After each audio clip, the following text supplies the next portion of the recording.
That morning, the sun shone brighter than it had all season.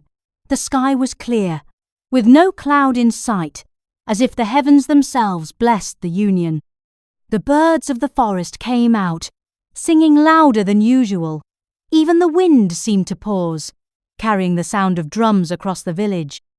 Emeka was the pride of his family, a young man whose strength in farming brought him respect.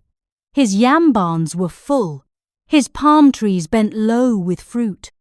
His hands had built his house with mud and wood, stronger than most. Ogechi was the daughter of a humble trader. She was known for her quiet kindness, the girl who would give her last coin to a beggar, who helped old women carry firewood, who never spoke harshly. Their wedding was a festival of joy. The village square was full. Men danced until their wrappers loosened. The women sang till their voices cracked. The drummers played until their fingers bled. When Emeka placed the coral beads on Ogechi's neck, he whispered, "You will know no sorrow in this house. You will be my queen, my joy, my crown." Ogechi smiled. Her eyes filled with tears of happiness. In those first months, their home was filled with laughter. Emeka would come back from the farm, his face dusty, but his heart light. He would bring roasted bushmeat, fresh fruits, and sometimes even a small calabash of palm wine for them to share. Every evening, they sat outside under the mango tree. Emeka would tell Ogechi stories of how he would one day build a bigger house, of how their children would run around the yard, of how he would grow old by her side. "My wife, you will not farm. You will not hawk. Stay home. Let me provide for you. All I ask is your love." And so Ogechi stayed home, tending the small garden, cooking meals, keeping their home warm. She would wake early, sweep the compound, fetch water to bathe Emeka, and wait for his return each day. The village women envied her. "You are lucky, Ogechi. Your husband adores you. You live like a queen." And truly, Ogechi felt like one. But as the moons passed and no baby's cry filled their home, Ogechi began to worry. Each month, she hoped. Each month, her heart broke a little more. She tried everything. She drank bitter leaf water before dawn. She bathed at the stream at night, as the elders advised. She lay flat on the ground during prayers, begging the heavens. She visited healers, tied charms around her waist, and chewed roots that left her mouth sour. Emeka at first would hold her close. "My love, it is only time. Don't let your heart be troubled." But the village began to talk at first in low voices, but soon their words carried like the wind, reaching Ogechi's ears wherever she went. At the market, as she bent to select tomatoes or measure out salt, the women's chatter would slow, their eyes following her every move. "Look at her fine wrapper, shiny skin, but no child's cry in her home," one would murmur, loud enough for Ogechi to hear. "She enjoys her husband's wealth alone," another would add, shaking her head. "If only the gods would open her womb." The traders who once welcomed her warmly now spoke in half smiles, their greetings colder than before. Even the children in the market, too young to understand, echoed what they heard at home. "That's the woman with no baby," they would say, pointing with innocent fingers. At the stream, it was no different. As Ogechi knelt to fill her pot with water, she would feel the weight of their stares. The women washing clothes would pause, their hands stilling on the fabric. "She's still hoping?" one would whisper. "Years have passed. Let her accept her fate," another would sigh, wringing out a cloth as if to squeeze out the bitterness of their words. Ogechi kept her head down, but inside, her heart bled. Emeka was not left out. As he walked to his farm, passing groups of men resting under trees, he would hear them chuckle. "Emeka, when will we hear the cry of your son in your compound?" one would call out, pretending to joke, but the sting was real. "Your yams grow well, but your house remains empty," another would add, laughing with no kindness in his voice. At family gatherings, his brothers would nudge him, their voices low but sharp. "Brother, your barns are full, your house is strong, but who will inherit all you have worked for? Don't let your wealth go to waste. A man's name lives through his children." His mother would sit with him in the evenings. As the sun set behind the hills, the smoke from the cooking fire would rise between them as she spoke, her voice heavy with disappointment. "Emeka, my son, I did not raise you for strangers to inherit your land. Act now. Bring another woman into this house before it is too late. Do you want to grow old with no child to call your own?" Each word sank into Emeka's heart like a stone thrown into still water, causing ripples that disturbed the love he once felt for Ogechi. At first, Emeka tried to block out their words. But as seasons changed, he began to stay longer at the palm wine joint. He started finding fault in small things. "Ogechi, why is the soup watery? Did you forget how to cook? The yam is too hard." When she tried to please him, he would grumble, "Leave me alone. Can't I rest without your nagging?" He stopped bringing home gifts. No more bushmeat. No more roasted plantain. He began to sleep facing the wall. Then came the day that changed everything. One afternoon, Ogechi had just finished sweeping the compound and was sitting quietly on the low wooden stool when she heard footsteps coming through the dusty path that led to their home. When she looked up, she saw Emeka. But he was not alone. Beside him was a woman, her head held high, her steps proud. She was dressed in fine cloth, the kind Ogechi had only seen on market women from the city. Her skin shone. Her earrings glinted in the sunlight. She did not lower her gaze like village women often did. And by her side, holding tightly to her wrapper, was a small boy. His eyes were bright, his hair well trimmed, his feet in fine sandals. Emeka did not smile, did not greet. His face was set, his eyes hard. He stopped in front of Ogechi, his voice cold and heavy. "This is Ego," he said, his tone leaving no room for question. "And this is my son. They will stay here now." Ogechi's heart sank deep into her belly. For a moment, she felt the world tilt. She felt as if the ground beneath her had opened to swallow her whole. Her lips parted, but no words came. She wanted to ask why. She wanted to scream, but her voice failed her. Instead, she lowered her eyes, the tears already burning behind them. Where could she go? Back to her father's house? To be mocked as the barren wife who was replaced? She had no work, no savings, no family who would welcome her without shame. So she sat there, silent, swallowing her pain as Emeka led Ego and the boy inside into the home that was once filled with love but now felt like a stranger's house. From the start, Ego took over. She refused to fetch water.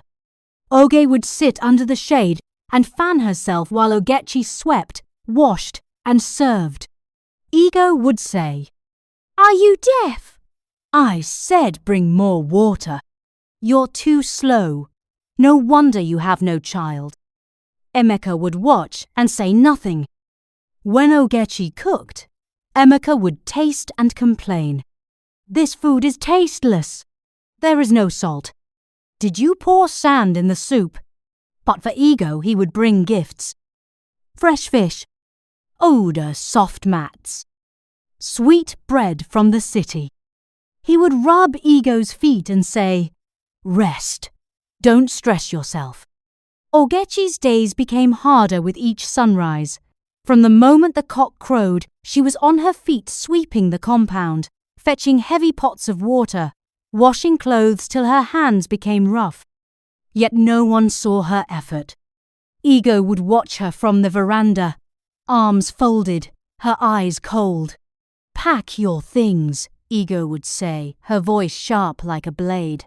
"You are no longer needed here. This house does not belong to you anymore." Her words felt like stones thrown at Ogechi's heart. Emeka, once her comfort, now added to her pain. When Ogechi served his meal or tried to speak gently to him, he would wave her off. "If you don't like it here, the door is open. Go back to where you came from. Nobody is holding you." But where would she go? Her father's house? No, the shame would be too much. The villagers would point at her and whisper, "The woman who could not keep a husband.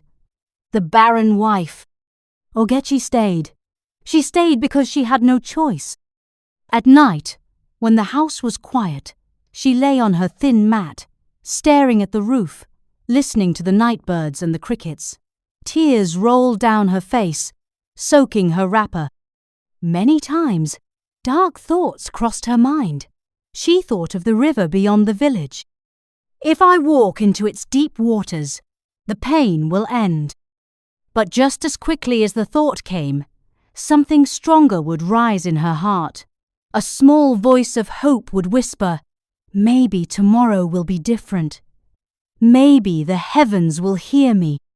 And so she endured, holding on to that thin thread of hope, even as her heart broke a little more each day. It was an afternoon like any other. The sun sat high in the sky, casting its harsh heat upon the dusty yard. Ogechi was in the kitchen, pounding yam with all the strength she could gather. Each thud of the pestle echoed her pain. Each thud carried the weight of her sorrow. Sweat poured down her face as she worked, her arms trembling from hunger and tiredness. Then, without warning, her head spun. The pestle slipped from her hands and hit the side of the mortar. Ogechi grabbed the edge of the table to steady herself, but her legs weakened, and she sank to the ground. She lay there, breathless, the world around her fading in and out. From the window, a neighbor who came to buy firewood saw her collapse and rushed in. "Ogechi, what is it? Speak to me." The woman helped her up and took her to the village nurse. There, the nurse examined Ogechi carefully.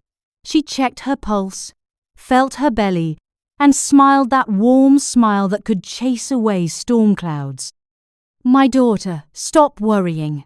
Your time has come. You carry a child." Ogechi froze. The words didn't sink in at first. She stared at the nurse, her mouth slightly open. "A child," she whispered, her voice trembling. The nurse nodded.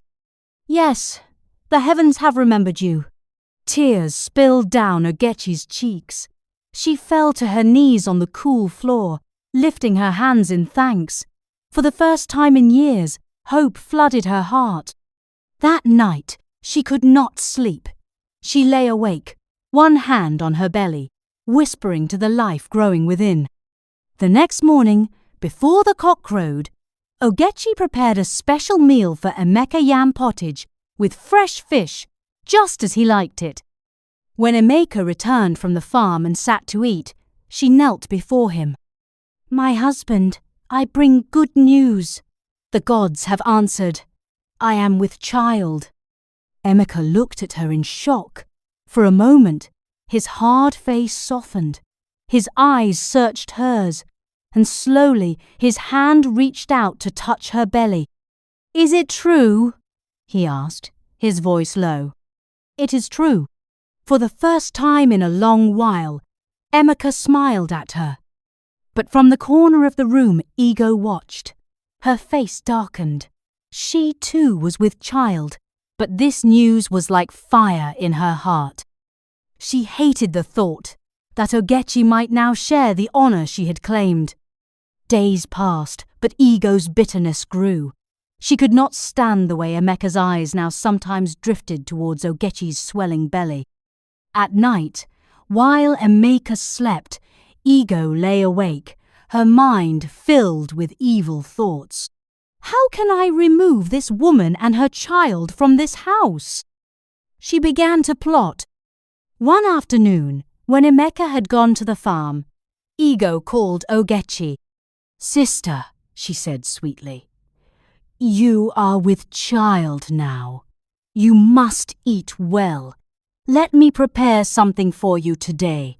Rest. You need your strength." Ogechi, surprised at the kindness, hesitated, but she was tired and hungry, and the offer seemed genuine. Ego cooked a rich soup with tender meat, the aroma filling the house. But as she stirred, she added something bitter to the pot, a thing she got from a woman at the market who promised it would do the work. She served it with a smile. "Eat, my sister. You need to feed the baby." Ogechi sat before the food, but as she brought a spoon to her lips, a strange smell hit her nose. The smell of the soup was off sharp, not right. Her heart raced. She thought of all the times Ego had mocked her, and a chill ran through her body. Quietly, she pushed the bowl aside. "I will eat later," she said, her voice steady. But before she could clear the plate, Ego's small boy, hungry and playful, grabbed a piece of meat from the bowl. "No, don't!" Ogechi cried, but it was too late. The boy chewed happily, unaware of the danger. That night, the boy fell ill. He cried out in pain, holding his stomach, his small body shaking. Emeka and Ego rushed him to the village healer, but by dawn, the boy's voice was no longer heard in the compound. Grief swept through the house. Ego wailed and tore her wrapper, but deep down, guilt weighed on her. Ogechi kept quiet, her heart heavy with sorrow for the innocent child. The moons turned, and Ogechi's belly grew. She kept to herself, avoiding trouble, focusing on the life within her. Emeka, though still cold at times, no longer spoke harshly. The loss of Ego's son humbled him, though he never said it aloud. When Ogechi went into labor, the village women gathered. They sang songs of strength, rubbed her back, and spoke words of encouragement. The pain was great, but Ogechi bore it with courage. As the cock crowed to welcome the morning, a baby's cry filled the air. "A girl!" the women announced, wrapping the child in a soft cloth. Ogechi held her daughter and wept tears of joy. The child's eyes shone like morning dew, her tiny fingers curling around Ogechi's thumb. Days turned into weeks. Ogechi saw clearly what she must do. One bright morning, she packed her few belongings. She strapped her daughter to her back, tied her wrapper tight, and stepped out of the house that had been her prison. Without looking back, she walked down the dusty path, the sun warming her face. She found a small hut at the edge of the village and began roasting corn by the roadside. Villagers who once mocked her now greeted her with respect. They saw her strength, her courage. Each day, Ogechi worked, fed her child, and slept with peace in her heart. She had lost much, but she had found herself. Ogechi's tears watered the seed of her courage. The river of sorrow carried her to the land of strength. May we all learn from her that no matter how dark the night, the sun will rise again. We should have the courage to leave,